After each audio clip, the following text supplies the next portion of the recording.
বন্ধু, আল্লাহকে যে হারিয়ে ফেলে, আখিরাতকে যে ভুলে যায়, কোরআনকে যে চিনে না, সেজদাকে যে চিনে না, খোদার কসম তার দুনিয়াতেও কোনো ইজ্জত থাকে না, আখিরাতেও কোনো সম্মান থাকে না। যে আল্লাহ হারা সে সর্বহারা, যে আখিরাত হারা সে সর্বহারা, যে সেজদা ছাড়া সে সব হারা, যে কোরআন হারা সে সব হারা।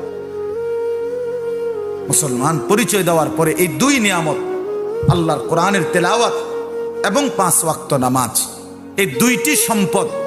দোস্ত আমার, বন্ধু আমার, আমি এই একটা আয়াতে পড়ছি, এটাই বলতেছি এখন, এই দুইটা কথাই এখানে।